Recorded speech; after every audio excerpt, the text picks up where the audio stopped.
어떤 본문을. 이 오늘 본문의 내용은 예수님이 겪으신 그 시험인데, 악마가 예수님을 시험합니다. 근데 이 시험의 내용이라는 것을 가만히 보면은, 저는 언젠가 말씀을 드렸습니다만, 그 당시에 그 유대 백성들이 기다리던 메시아, 그리스도에 대한 기대였어요. 그들이 갖고 있었던 그리스도관, 메시아가 이 땅에 오시면은 그 메시아가 우리를 위해서 이러이러한 문제들을 해결해 줄 것이라고 그들은 기대했거든요. 그것을 메시아 신앙, 메시아관 이렇게 얘기를 했습니다. 근데 사실 그 내용이 정확하게 일치해요. 왜냐하면 그 당시에 유대 백성들은 굉장히 그 극심한 이 가난에 시달렸어요. 먹는 문제를 해결해야 했어요. 네, 너무나도 힘든 상황이었어요. 그러니까 로마로부터 엄청난 그 경제적 수탈을 당하고 우리 일제치하처럼, 그리고 그 당시 어떤 위정자들이나 종교 지도자들이 백성들의 고요를 짜내는 그런 정말 그 처참한 그런 그 굶주림과 그 배고픔이 있었던 그런 시대였습니다. 그런 시대를 수세기에 걸쳐 살아온 백성들이 제일 민감하게 생각했던 문제가 바로 먹는 문제였어요. 경제적 문제. 요즘 우리나라도 경제하지 않습니까? 그죠? 네, 이 경제 문제라는 것은 결국 먹는 문제거든요.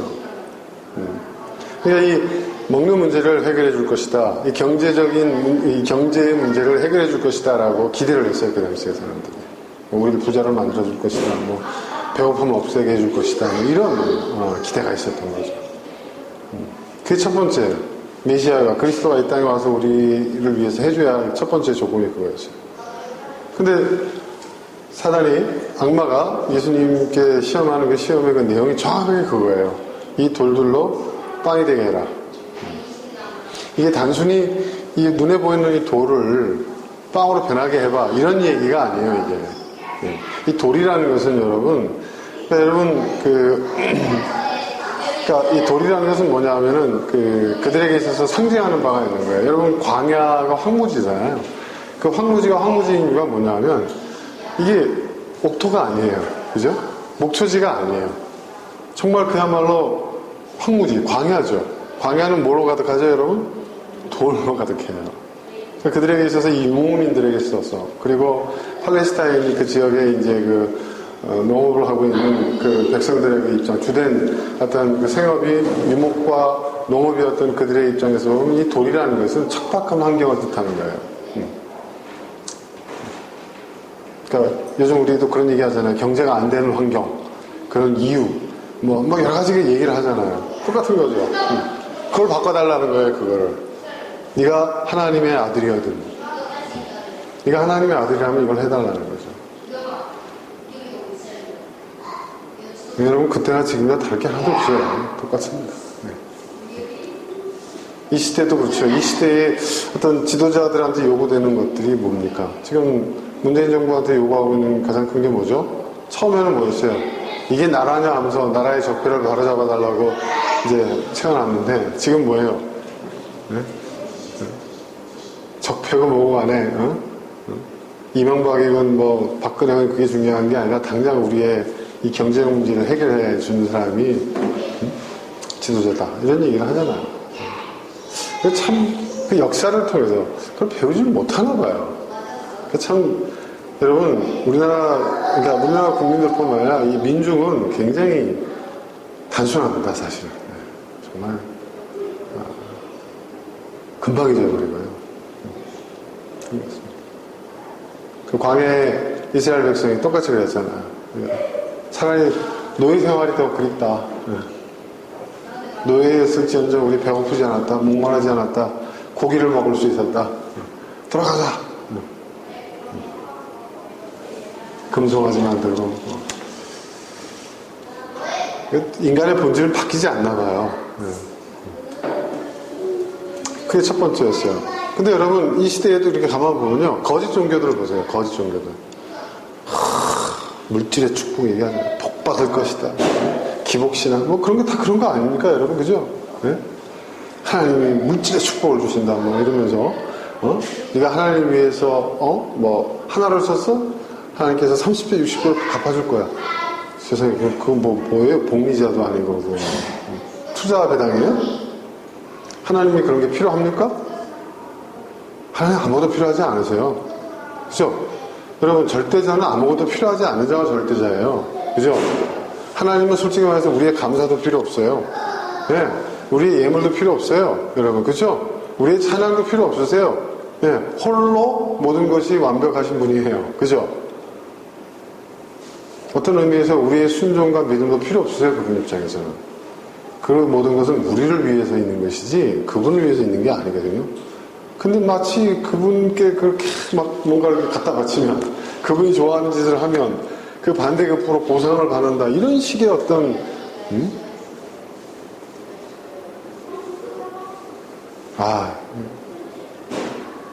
거짓 종교예요. 기독교의 모양새를 갖고 있지만 거짓 종교예요. 이단 사이드비들도 다 그렇지 않습니까? 그러니까 거기에 다 빠지는 거 아니에요. 그죠, 여러분? 네. 다를 바가 뭐가 있어요? 사기꾼들도 그래요. 그죠? 이거 여기 투자하면은 말이에요. 몇 배로 내가 보장합니다. 말도 안 되는 얘기인데 거기에 혹해가지고 그냥 경제적 이득을 준다니까. 그죠? 나의 경제적 문제를 해결해 준다니까. 나의 배고픔의 문제를 해결해 준다니까. 사기꾼들도 그런 짓을 한단 말이에요. 그러니까 여러분, 우리가 거짓을 분별하는 가장 좋은 방법 중 하나가 뭐냐면요. 무엇을 함으로써 경제적인 이득이 당신에게 따른다라고 흔드는 사람들은 다 가짜예요. 100%입니다, 여러분. 네, 정말입니다. 네. 정말 그래요. 그것이 종교이든 사업이든 인간관계든 뭐든 간에 여러분 이거에서 누가 돈 벌었대 여러분 믿지 마세요. 현혹되지 마세요. 안타까운 일이지만 예전에 뭐 우리나라에 뭐 여러 가지 뭐 있었잖아요. 뭐 간증하면서 무슨 학습법도 있었고 무슨 누가 뭐 새벽 기도를 막 하는데 뭐 하나님 어떻게 하셔가지고 그 사람이 어떻게 됐다느니 뭐 전도 열심히 했더니 사업에 축복을 줘서 어떻게 다 보면 그 반대급부가 그거야. 다 보면 네가 부자가 되고 출세하고 뭐 그런 내용들이야 다. 그것 때문에 사람들이 그런다. 그러면 사기당하는 거랑 똑같은 거죠. 거짓 종교의 특징은 그겁니다. 그러니까 경제적인 문제를 해결해주면 당신을 나의 주유고 세상을 구원할 구세주로 인정하고 받아들이겠다는 거예요. 네가 하나님의 아들이어도 네가 해달라는 거예요. 모든 거짓 종교와 거짓 신앙의 출발점이 여기 있어요. 이에 대해서 예수님 뭐라고 말씀하십니까? 사람이 빵으로만 살 것이 아니라 빵이 있어야 살겠죠. 하지만 빵으로만 사는 것이 아니라 하나님 입에서 나오는 모든 말씀을 살 것이다. 이게 무슨 얘기예요? 하나님 입에서 나오는 모든 말씀. 진리죠, 진리. 우리의 신앙의 출발점은 진리여야지. 또 우리가 그 신앙을 갖고 그 종교를 믿는 것이 진리 때문에 그래야지. 그거 외에 그것보다 앞서는 것이 있다고 한다면 그건 가짜라는 거예요. 이거 믿으면 부자 됩니다. 이거 되면 뭐 경제 문제 해결됩니다. 빵의 문제가 해결됩니다. 뭐 잘 먹고 잘 살 수 있습니다. 물질의 축복을 받을 수 있습니다. 이 생에서 행복을 누리면서 살 수 있습니다. 다 가짜라는 겁니다.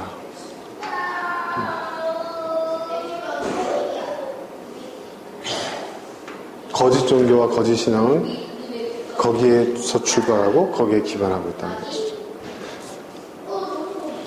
우리가 믿는 이유는, 우리가 그 종교를 믿고 그 신앙을 갖는 이유는 진리. 하나님 입에서 나오는 모든 말씀, 진리. 그러니까 이거는 나에게 경제적 이득이 얼마나 있느냐 없느냐는 전혀 무관한 얘기예요. 그죠, 여러분? 오히려 손해를 볼 수도 있어요. 그 진리 때문에. 그렇죠? 그것을 감수할 수 있는. 그리고 그래야 된다고 가르치는 종교. 그게 진짜 종교입니다. 그리고 그렇게 믿는 것이 진짜 신앙. 많은 사람들이 시험을 졌다 그래요. 하나님이 살아계신다면 말이야. 하나님이 계신다면 왜 내 가게가 안 되죠? 내가 하는 사업이 이렇게 안 되죠? 왜 힘들어지죠? 응? 내가 바라고 원하는 대로 왜 안 되고 축복이 왜 안 주어지죠? 그 말은 뭐냐? 그 시험 들었다고 대부분의 사람들 다 그런 식의 얘기를 해요. 근데 저는 그 얘기가 지금 어떻게 들리냐면요. 나는 경제적인 이득을 보려고 믿었어요. 내가 그만큼 시간도 투자하고 물질도 투자하고 했는데 왜 나한테 왜 약속되어 있는 30배, 60배, 100배의 결실이 안 와요? 전 그렇게 들립니다, 이제. 그럼 뭘 얘기하냐면 나는 더 부자가 되려고 나의 경제적인 문제를 해결하려고 더 잘 먹고 잘 살려고 나는 믿었어요. 이 종교를 선택한 거예요. 진리 따윈 관심 없어요. 스스로가 그거를 입증하는 거예요.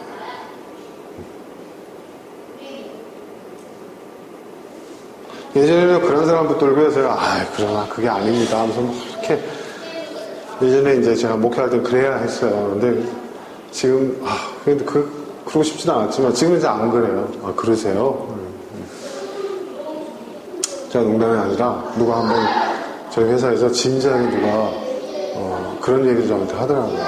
뭐 주식도 되는 게 없고 자기 교회 지금 안수 집사인데 몇 년 믿어왔는데 시간이 흐를수록 부모님 물려준 재산 다 까먹고 도대체 뭐 나한테 진지하게 신앙 상담이랍시고 온 거예요. 그랬죠. 그래서 제가 한마디 했습니다. 뭐라고 하는지 아십니까 여러분? 네. 무당을 한번 찾아가더라고요. 무당을. 왜 그런지. 그랬더니 이 사람이 눈이 이만해지는 거예요. 당신 목사라며? 이제 이거죠.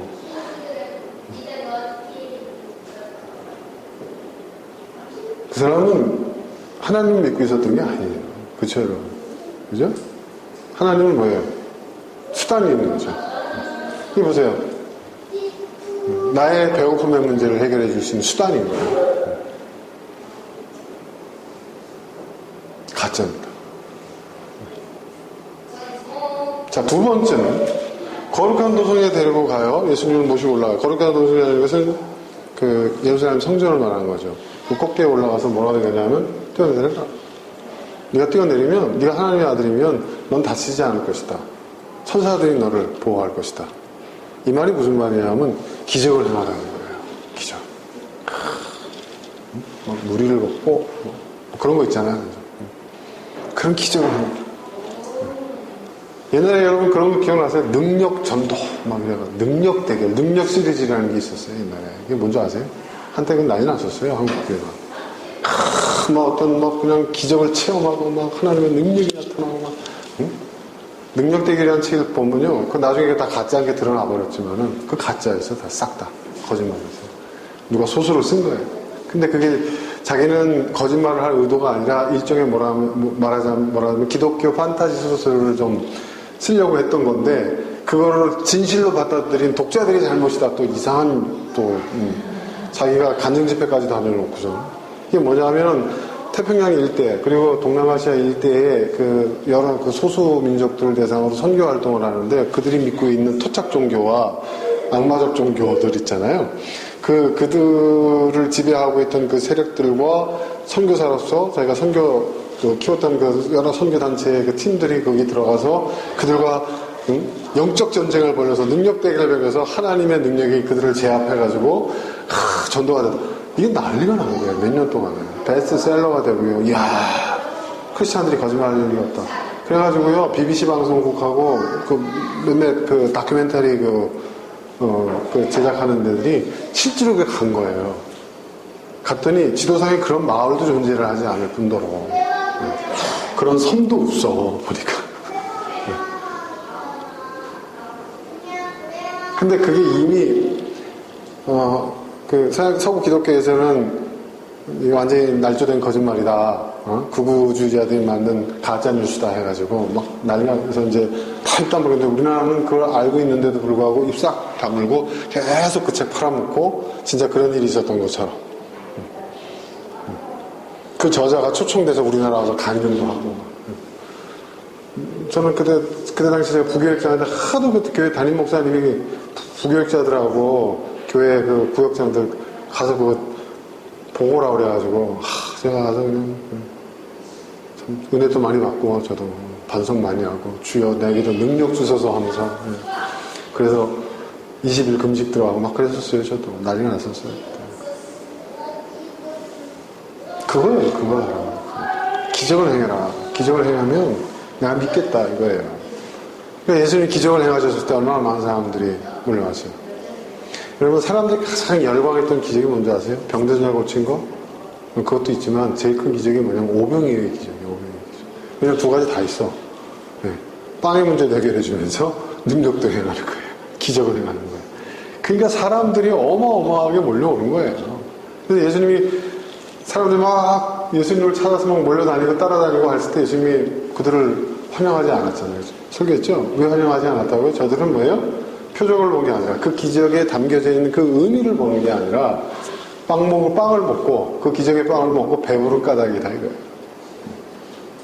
그래서 나를 따르는 자는 나는 상종 안 한다는 거예요. 그게 예수님이에요, 여러분. 난 그런 예수님이 너무 멋있어요. 근데 지금도 이 순간에 이렇게 수많은 목사들이 능력 받아가지고 그 능력으로 병든 자 치유하고 기적을 행해서 교회 부흥시키고 큰 목사 되겠다고 산속에 들어가서 금식하고 기도하고 하는 이런 일이 아직도 있잖아요. 그런 사람들을 보면서 예수님 어떤 생각을 할까요?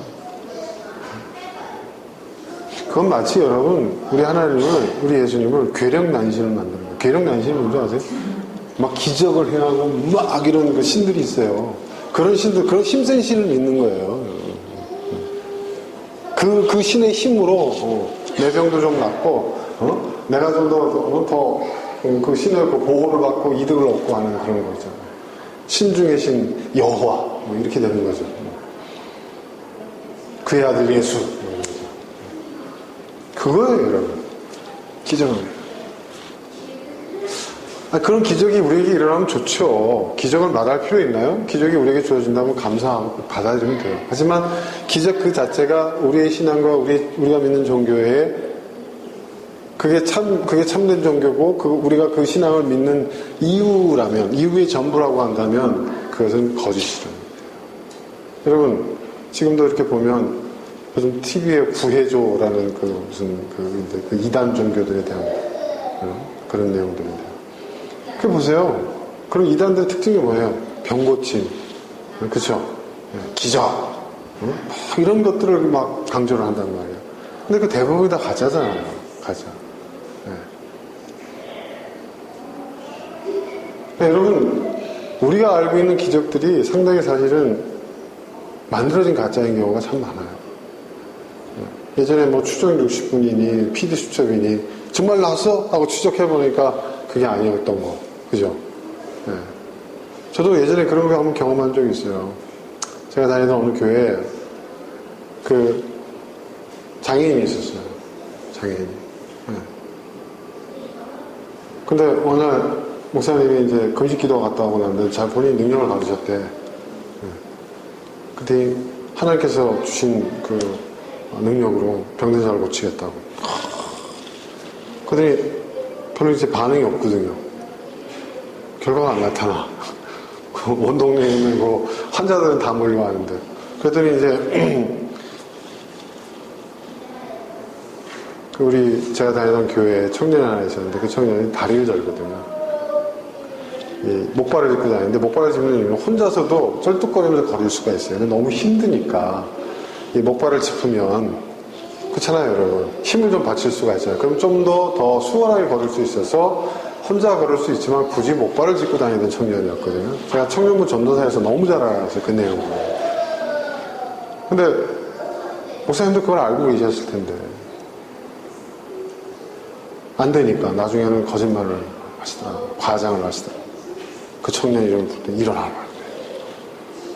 근데 그 집회에 참석했던 사람들은 외부에서 온 사람은 잘 모르잖아. 그렇잖아요. 그죠? 네, 목발을 짚고 들어온 청년이 목발을 디딛지 않고 벌떡 일어나는 거예요. 나와서 걸어! 뛰어! 다 뛰거든요, 사실은.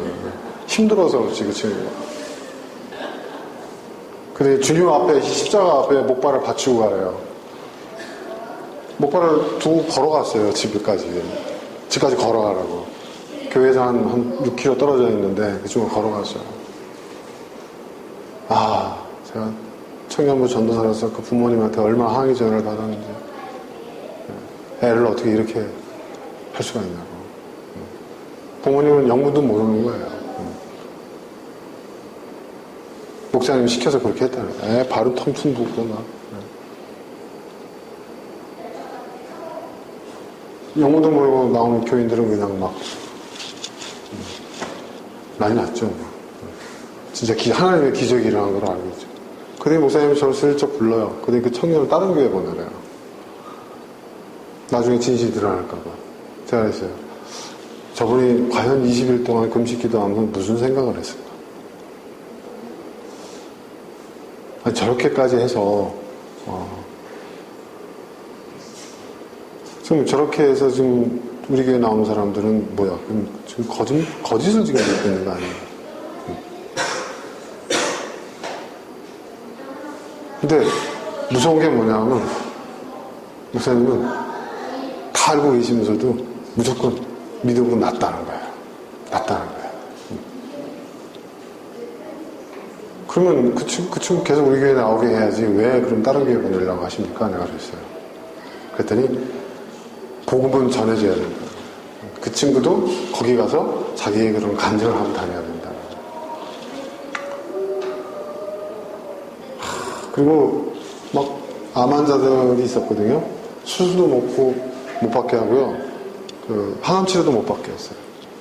근데 그분들 결국 고통 가운데 돌아가셨어요. 마지막 순간까지 하나님 본인이 치료해 줄 줄 알고.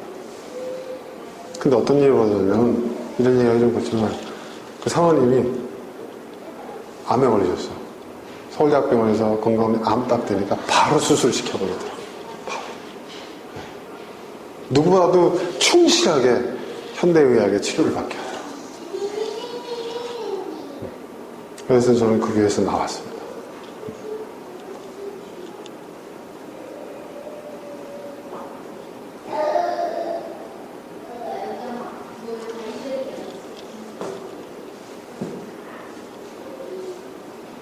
여러분, 불치병에 걸려도 또 불치병이 낫는 그런 기적이 일어나지 않아도 여전히 믿을 수 있는 종교, 여전히 변함이 없는 그 흔들림이 없는 신앙, 오히려 그러한 마지막 순간들을 좀 더 의미 있고 가치 있게 보내려는 그런 생각들을 갖게 하는 그런 믿음, 저는 그게 더 큰 기적이라고 생각합니다. 그렇지 않아요, 여러분? 그렇지 않아요, 여러분? 그런 불치병에 걸렸어도 여전히 나에게 남겨진 날들을 의미 있고 가치 있게 살려고 하고 있고, 그렇죠? 그럼에도 불구하고 내가 가진, 내게 남아있는 것들을 통해서 세상을 더 아름답게 만들려고 노력하는 그러한 생각을, 그러한 마음을 이끌 수 있는 종교, 그런 마음을 이끌 수 있는 신앙이라는, 전 그거야말로 기적이라고 생각해요. 그렇지 않습니까, 여러분?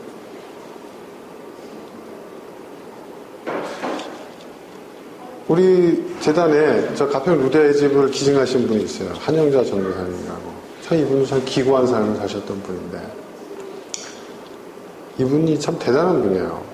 그분에게 자녀가 2명이 있는데 엄청 부자예요. 그러니까 가평 루데아에 있는 그 땅 있지 않습니까? 네? 몇만 평, 20만 평 정도 되는 땅을 기증한 거예요. 가치로 따지면 엄청나게 큰 가치인데 그걸 우리 재단에 기증하셨어요. 그리고 자기 자녀들한테는 한 푼도 물려준 게 없어요. 그리고 이분이 나중에 이제 암에 걸려가지고 굉장히 힘들고 어려운 그런 상황이 있었는데 마지막에 그 자신의 삶을 이렇게 아름답게 마무리하는 걸 보면서 너무 놀라웠을 뿐만 아니라 그 딸이 지금 있는데 그 아들은 지금 외국 나와서 그 딸이 있는데 1년에 한 번씩 와요. 시설을. 그리고 어머니한테로부터 아무것도 물려받은 게 없어요. 그 남편은 조그마한 자동차 공업사의 엔지니어예요. 안 그렇게 살 수 있는데. 엄마는 그렇게 선택을 했고 그 딸은 그걸 감사해요. 그 와서 장애인들 이렇게 생활하는 거 한번 보고. 그 어머니 그 수목장을 하셨거든요. 저희 그 시설 그 뒤쪽에서. 그 나무에 찾아가서 기도. 저는 그게 더 위대한 기적이라고 생각해요.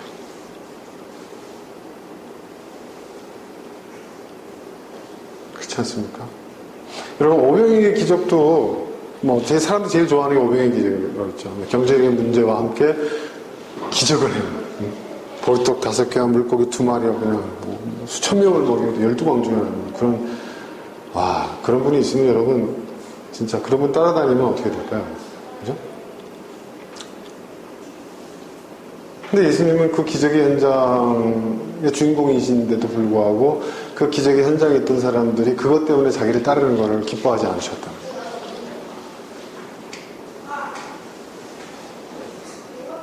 난 괴력난신이 아니라는 것이죠. 그 빵을 먹고 배불러서 나를 따르는 사람은 난 필요 없다는 거죠. 그 기적의 의미가 무엇인지를 잘 헤아려라. 여러분, 오병이의 기적에 대해서 우리는 어떻게 생각합니까? 우리가 알고 있는 그 있잖아요. 어린 소년이, 그죠? 이거라도 주님께 드리고, 주님은 그거를 탁 받으셔가지고, 그 감사를 받으셔가지고, 그 오병이의 기적에 능력을 행하셔가지고, 수천 명을 모시고, 먹고 마시고, 12광주가 남았다. 이 얘기잖아요. 그러니까 여러분, 하나님께 감사의 제물을 바치십시오. 비록 당신이 바치는 이 감사의 예물은 작을지 모르지만 이걸 가지고 하나님은 수천 명을 먹이시고 12광주를 남을 수 있는, 이거 다 갖다 바쳐라. 또 광주의 과부의 두렙돈도 제일 큰 예물이라고 하셨다. 그 오병이의 기적, 그 수천 명의 장자들만 수천 명 있는데 보리떡 5개와 물고기 2마리, 이게 무슨 코끼리 비스켓도 아니고 아무 의미도 없는 그거였지만 온전히 그것이 주님께 바쳐졌을 때 주님은 그걸 가지고 수천 명을 먹이셨다. 그러니까 여러분의 작은 예물도, 작은 감사의 제물도 하나님께서는 귀하게 쓰십니다. 바구니 돌릴까요, 지금, 이제? 많이 듣던 얘기들 아닙니까, 여러분? 그죠? 네? 요즘도 여러분 기독교 방송 틀면 그런 소리들 많이 나옵니다. 그게 기적일까요? 저는 그 얘기가요, 기적의 얘기로 들지 않고 마치 하나님이 그 어린 소년을 앞세워서 앵벌이 시키는 것 같아요. 그 내용을 들으면. 그거 아닙니까, 여러분? 우리 하나님은요, 무에서 유를 만드시는 분이에요. 그렇죠? 그게 필요해요? 그게 무슨, 뭡니까? 그 과학에서 말하는 뭐죠? 그 뭐라 하죠? 그 불을 붙이기 위한 불이 딱 붙기 위해서 촉매제입니까? 예? 예? 마중물이 필요합니까? 예? 참, 저는 나중에 알았어요. 그게 신성모독이더라고요. 그게 딴 게 신성모독이 아니라 그게 하나님의 이런 망령되 일컫는. 하나님 그런 거 필요 없어요, 여러분. 그죠? 그죠? 오병이의 기적의 진실, 뭘까? 능력으로 행하실 수도 있어요. 근데 저는 그걸 그렇게 받지 않아요. 왜? 자꾸 이렇게 오해되고 이렇게 악용되는 사례가 있기 때문에 저는 그걸 버리기로 했어요. 그런 믿음에 대해서 버리기로 했어요. 그럼 저는 어떤 해석을 하고 있느냐? 제가 좋아하는, 제가 정말 감사하는, 오히려 오병이의 기적의 그 핵심, 그 기적이 의미하는 바가 무엇인지를 우리에게 알려주는 해석이 있어요. 전 그걸 믿어요. 그걸 선택했어요. 광야를 나갈 때 어린 소년이 도시락을 싸가지고 온 거예요. 보리떡 5개, 보리빵 5개, 물고기 2마리. 이게 어린 소년에게 도시락이에요, 정말. 한 아이가 먹을 만한 도시락. 우리가 생각하는 것은 그게 큰 빵도 아니에요, 여러분. 그들이 빵이라고 얘기하는 것은 부침개 크기만 한 거죠. 손바닥만 한 거, 팬케이크 크기만 한 거. 무교감. 그냥 밀가루 반죽해서 구운 거 있지 않습니까? 여러분, 인도 음식 먹을 때 난 같은 거 있죠, 난. 그보다 좀 두꺼워요. 그러니까 호떡보다 약간 큰 정도의 크기. 퍼석퍼석한 보리빵. 효모가 들어가지 않은. 그거하고 작은 물고기 2마리예요. 말린 물고기. 네. 그게 그 당시에 어린아이들이 학교 다닐 때 들고 다니던, 싸가지고 다니던 음식이었어요. 그 아이는 그걸 갖고 온 거예요. 자, 예수님께서 광야에서 가르치실 때 그날이 처음이 아니었어요. 수많은 사람들 가르치셨어요. 여러 번 가르치셨어요. 그리고 예수님께서 한번 광야에서 또 사람들을 가르치실 때는 하루 종일 가르치셨어요. 오전, 오후 집중 강의를 하셨단 말이에요. 말하자면 특강을 하신 거죠. 그래서 음식을 아이도 준비해온 음식을 어른들이 준비해오지 않았겠습니까? 그렇죠? 점심때가 가까워요. 배는 고파요. 근데 혼자 먹어야 되거든. 응? 그렇죠? 혼자. 아니면 끼리끼리 먹어야 되거든. 그래서 먹을 걸 걱정하고 있는 제자들. 사실은 사람들이 갖고 온 거예요. 근데 그 와중에 어린아이가 제 도시락을 사람들에게 나눠주세요. 내놓은 거예요. 응? 오전 내내 예수님의 그 사랑에 대한 예수님의 그 진리의 말씀을 듣고 이 아이가 감동 먹은 거야. 말하자면. 그러니까 나 혼자 배부르는 것보다 이 적은 음식이라도 같이 나눠야 되겠다 하고 내놓은 거예요.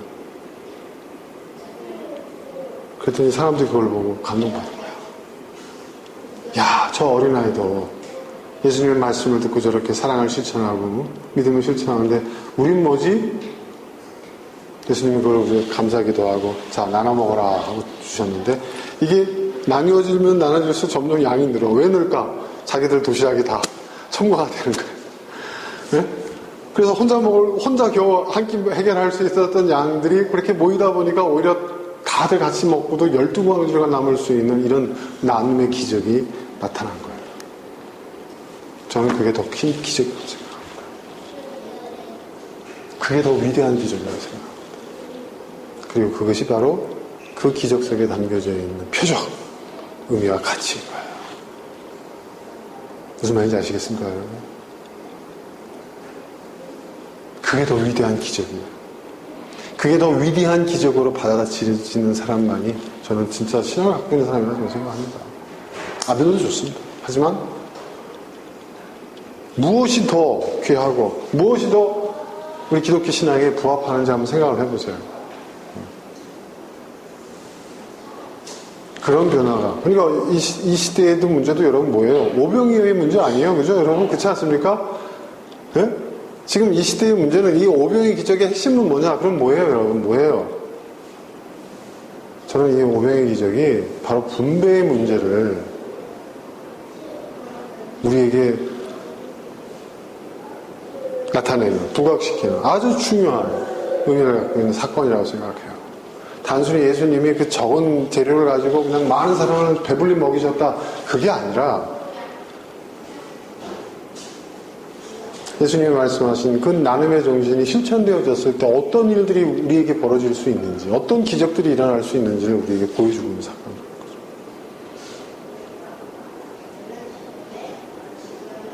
우리의 그 경제적인 문제는 소유의 문제가 아니라 더 많은 것을 소유해야 하기 때문에 생기는 문제가 아니라 결국 나눔의 문제, 분배의 문제라는 것을 우리가 보여주고 있는 사건이에요.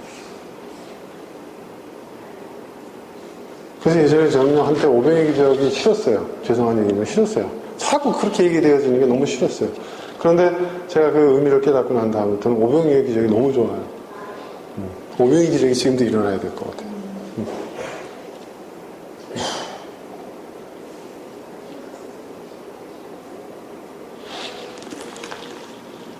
그거예요. 그런 기적을 해놔라. 여러분, 예수님께 악마가 그걸 요구했지만 예수님 그걸 거절하셨죠. 그게 아니라는 것이죠. 근데 지금도 보면 악마가 요구하는 것을 지금 이 시대의 종교들이 얘기를 하고 있어요. 기독교 보세요. 지금도 기적을 얘기해요. 기적을 믿지 말라는 얘기가 아니에요. 기적을 앞세워요. 기적이 신앙의 목적이 되어버렸어요. 신앙을 위한 수단인데. 사람들은 그런 것에 열광해요. 지금도. 이 21세기에도.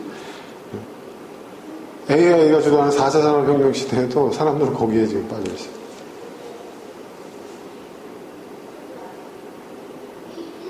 자, 여기에 대해서 예수님 뭐라고 말씀하셨죠? 다음 화면 좀 띄워주시겠습니까? 이거 다음 화면. 이거 다음 화면. 또 성경에 기록되기를 주 너희 하나님 시험하지 마라. 이거 굉장히 어마어마한 말씀이에요. 그런 행위가 기적을 요구하고 기적을 주장하고 기적 때문에 어떤 신앙을 갖고 그런 종교라면 그건 뭐예요? 하나님을 시험하는 것이라고요. 여러분, 하나님을 시험한다는 것이요, 그 당시 유대교 율법에 있어서는 가장 큰 죄예요. 용서받지 못할 죄. 용서받지 못할 죄. 그러니까 거꾸로 말해서 그런 것 때문에 하나님을 믿는다, 종교를 갖는다, 그 자체가, 그런 행위 자체가 하나님을 뭐예요? 시험하는 행위. 유대교 율법에서는 가장 큰 죄악이고 용서받을 수 없는 죄거든요. 그게 하나님을 시험하는 거라고. 그죠? 사람을 시험하는 정도가 아니라. 그러니까 그만큼 이것은 잘못된 것이다. 옳지 않은 것이다. 그런 것을 예수님 말씀하고 있는 거예요. 우리는 기적을, 하나님의 그 능력으로 기적이 일어나기를 기대하기보다는요, 우리가 최선의 노력을 기울이고, 우리가 할 수 있는 것을 다 하고, 겸손의 그 결과를 기다릴 수 있는 그런 신앙을 가져야 돼요. 그래서 결과가 좋으면 감사하게 생각하고, 그것이 우리의 노력의 대가가 아니라 은혜라고 생각할 때 우리가 겸손해질 수 있지 않아요? 그죠?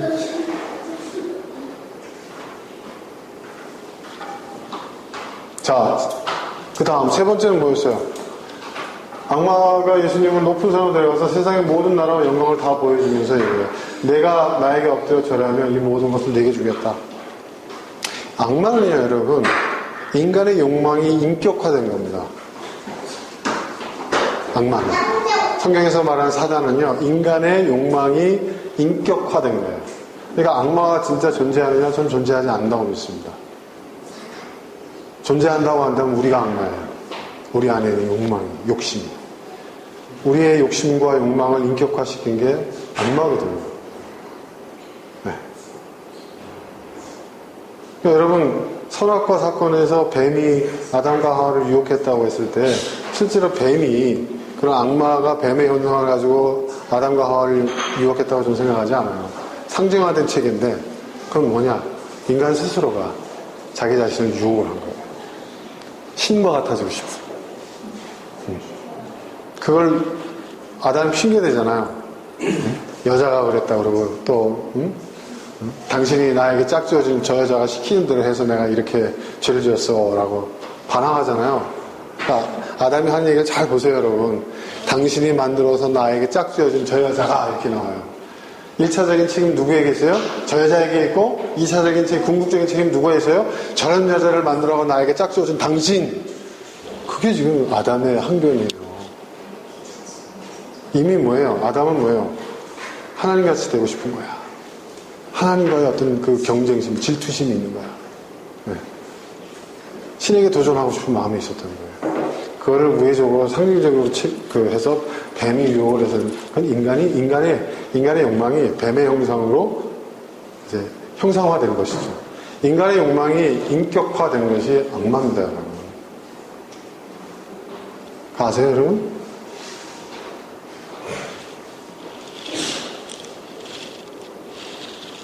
그러니까 우리 마음이 천국이 될 수도 있고 이 시간에 지옥이 될 수도 있어요. 우리 마음속에 우리가 정말 예수님의 형상, 작은 예수가 될 수도 있고요. 우리가 졸지에 예수님을 시험하는 악마가 될 수도 있어요. 그게 우리예요. 그게 우리예요. 우리가 무엇을 선택하느냐에 따라서.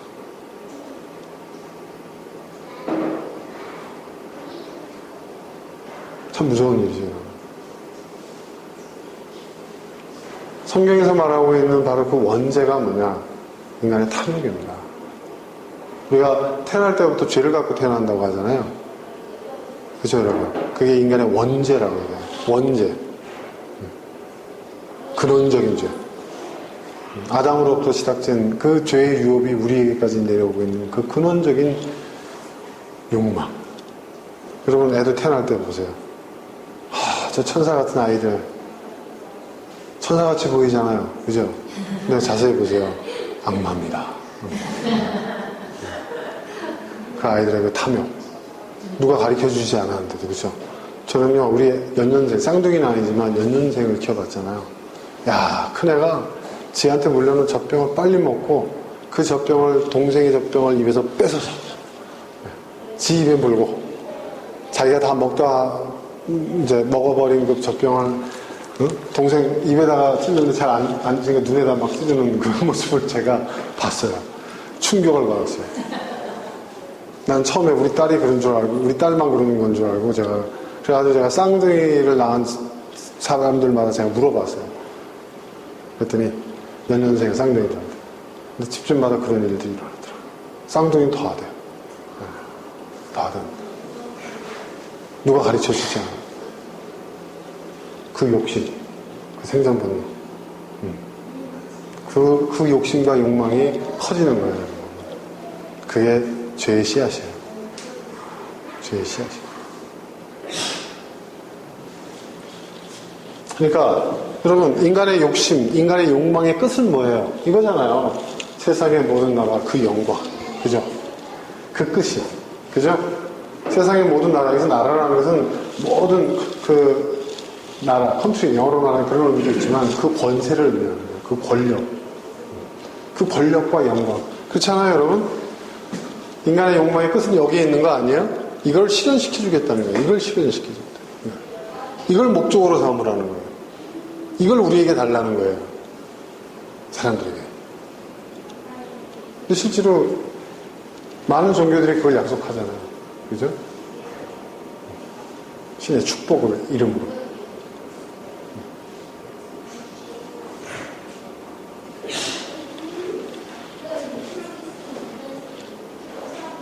네, 예수님 뭐라고 말씀하십니까? 사단아 물러가라. 성경에 기록되기를 주 너희 하나님께 경배하고 그분을 섬기라. 저는요, 여기에 비밀이 있다고 생각해요. 이 사단이 예수님 앞에 나타나가지고 이렇게 대화 형식으로 지금 하고 있지만, 마치 무슨 그 일종의 그 연극 드라마 같은 구상을 하고 있지만, 저는 여러분, 예수님 이런 표현 용서하고 들으십시오. 예수님 완전한 인간인 걸 믿으십니까? 예수님에게도 욕망이 있겠죠, 인간이라면. 이거는 바로 예수님 내면의 대화라고 저는 봅니다. 왜? 하나님이시면서 100% 완전한 인간이셨어요. 그러니까 죽으면 죽잖아요. 인간이니까, 그렇죠? 인간이 느끼는 모든 희노애락과 인간이 갖고 있는 모든 것들을 다 경험해 보신 분이에요. 저는 이것이 사단이 나타나서 예수님을 시험했다? 그게 아니라 예수님이 딱 그리스도로 이 땅에 오셨어요. 하나님의 아들로서, 하나님 자신으로서 오셨어요. 근데 그분의 동시에 그분이 인간이기도 해요. 내가 이제 이 세상에 공생애를 시작하는 이 순간에 나는 어떤 그리스도가 될 것인가? 나는 어떤 구원자가 될 것인가? 내가 말하는 구원이라는 것은 어떤 것이며 내가 바꾸고자 하는 세상은 어떤 세상인가를 놓고 예수님은 고민하셨던 거예요. 금식하시면서. 청년 예수. 여러분 30세에 피 끓는 청년이에요. 그죠? 거룩한 하나님이시지만 100% 인간이에요. 아, 나도 저 사람들의 저 배고픔의 문제를 해결해 줘볼까? 응? 정말 힘있는 지도자가 되어가지고 사람 내 이름을 연호하면서 나를 따르는 그런 아주 강력한 지도자가 한번 될까? 이 땅에 배고픈 사람들이 얼마나 많아. 그들의 배고픔을 해결해 주면 얼마나 사람들이 고마워할 것인가. 그리고 나를 칭송하면서 나를 얼마나 따를 것인가. 그래, 배고픔을 해결해 주는 것도 나쁘지 않지. 예수님은 예수님 마음속에 있는 그 소리를 향해서 악마라고 얘기하는 거예요. 그 소리가 어디서 들려온 거예요? 예수님 마음속에서. 네. 여러분한테 이제 이런 설교를 해도 될 것 같아요, 이제. 저만 알고 있는 거 알려드릴게요. 네. 아, 내가 기적을 한번 해볼까? 야, 이 유대나라에 사람이 제일 많이 모인 데가 어디지? 그렇지, 성전이지. 안식일날 사람들, 그 전에 안식일날 예배드리고 절기 때 막 너무 많은 사람들, 순례객들이 있는데 그 많은 사람들 앞에서 확 뛰어내릴 때 하늘의 천군 천사들이 와서 나를 딱 붙들고 보좌하는 그런 기적을 행하는 그 능력을 행하는 모습을 사람한테 한번 보여주면 내가 힘들게 방방곡곡 전국을 돌아다닐 필요 없을 텐데 그 기적을 목격한 사람들이 나를 다 하나님의 아들로 믿고 다 섬길 텐데 훨씬 수월할 텐데 편할 텐데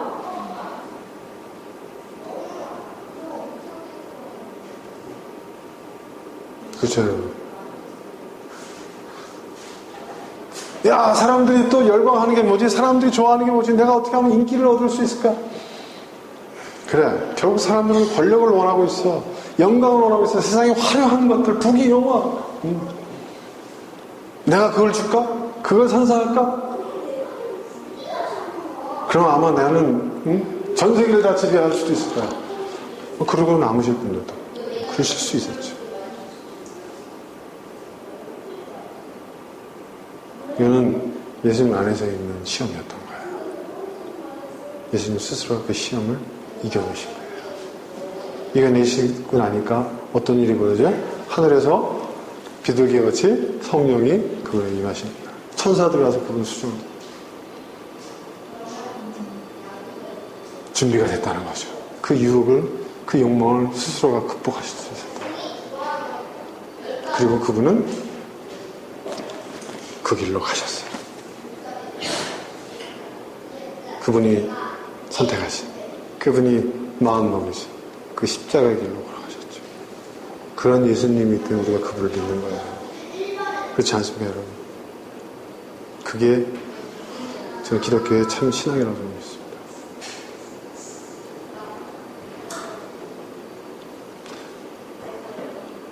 저와 여러분도 예수님이 겪으신 이 시험을 우리도 매 순간순간 사실은 겪고 있어요. 그렇지 않습니까, 여러분? 매 순간순간. 내 안에 있는 그 욕망이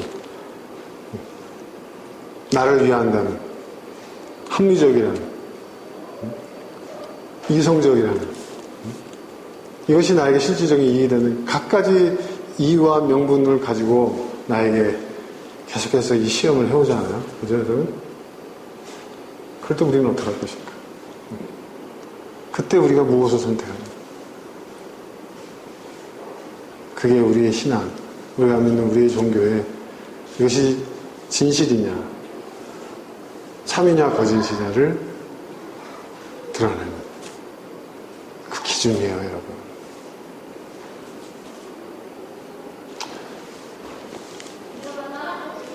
우리가 믿는 우리의 종교, 또 우리가 갖고 있는 우리의 신앙의 그 진실성, 그 진정성은 누구도 아닌 우리 자신이 살아가면서 증명하는 겁니다, 여러분.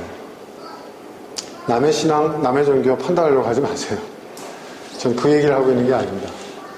우리 자신, 나 자신을 얘기하는 거예요. 나 자신.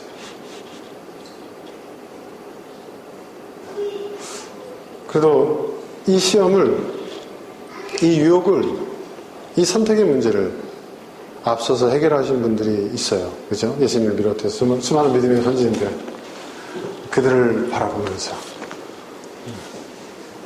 또 그들이 남겨놓은 그 신앙의 유산들을 우리가 잘 참고해서 우리도 끝까지 참 신앙의 길을, 참 종교의 길을 끝까지 걸어갈 수 있었으면 좋겠습니다. 그럼 저와 여러분 될 수 있기를. 그래서 마지막 순간에, 우리 생애의 마지막 순간에 아, 나는 참된 종교 생활을 했다, 나는 참된 신앙인이었다라고 스스로 위로를 할 수 있는 그런 우리 모두가 될 수 있기를 주님의 이름으로 축원합니다. 자, 이 시간을 함께 오늘 나눈 말씀 생각하면서 기도하겠습니다. 함께 기도하겠습니다.